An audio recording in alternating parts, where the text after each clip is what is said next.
How to make cinematic shots underwater. Hello everybody, my name is Marco Bagnoli, I'm a cinematographer. In this cinematography breakdown, we're looking at scenes that are shot underwater. There are many difficulties when it comes to shooting underwater. You can't breathe, your camera equipment probably won't survive that, how you can put a light underwater. All these questions I'm going to answer you in this video. But before we come to the underwater scenes, this is the first shot we're looking at. And this woman here at the bathtub, and we have here really nice key lights. So why does this shot look so good? When we have most of the time people with darker skin, I think soft light looks so much more powerful because it gives somehow a different aesthetic as on pure white people. As you can right now on me, I'm very pale, I'm not going a lot outside, so my skin is very bright and the highlight roll off on my skin is terrible. But on South American, on African people, North Africa,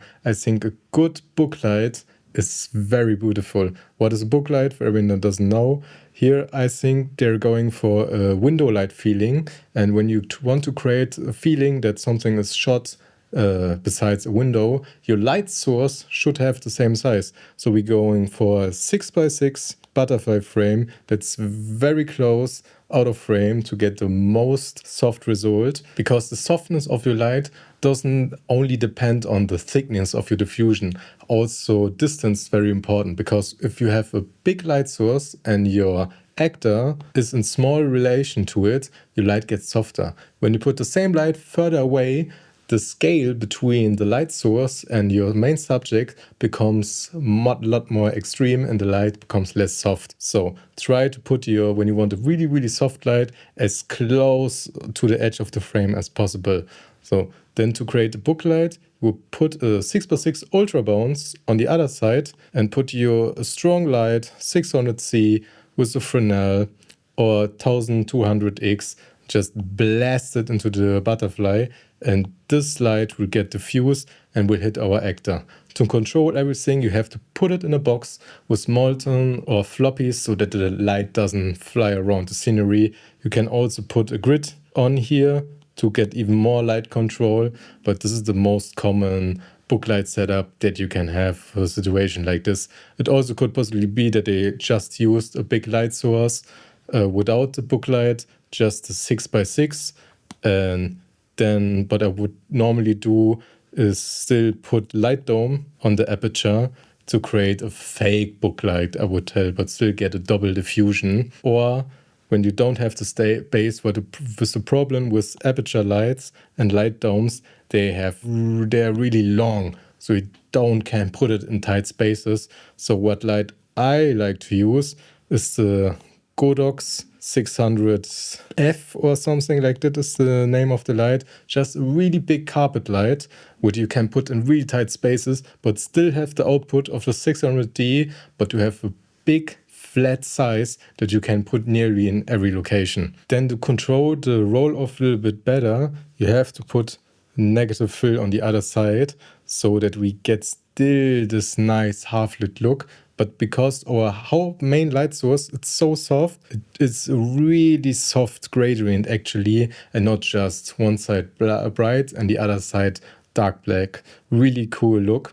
And when you're shooting in a bathroom like this, always look for a bathroom when you want a moody look, which have darker or blue ties in the background. This creates really nice color separation with our orange skin tones and makes the whole scenery pop a little bit more. Also, as you can see, we didn't give her an edge light, but we make the background behind her actually brighter.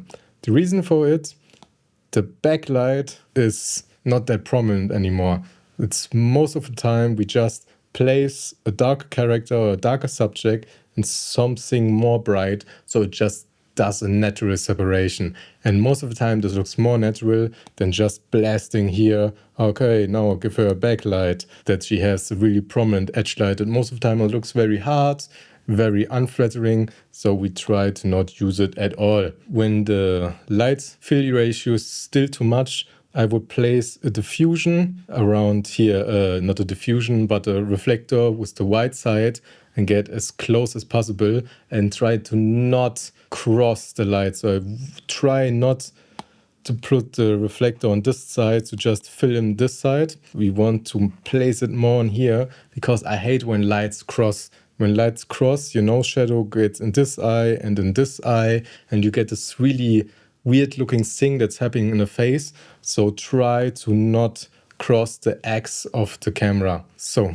this is the underwater scene, and they're actually not that hard to light, but to manage. When we do an underwater scene, we book a crew. And what this crew does have is a lot of tools that help us create a scene. First of all, they have a camera. Most of the time it's still a smaller one. Nowadays, FX3 in a nice underwater case.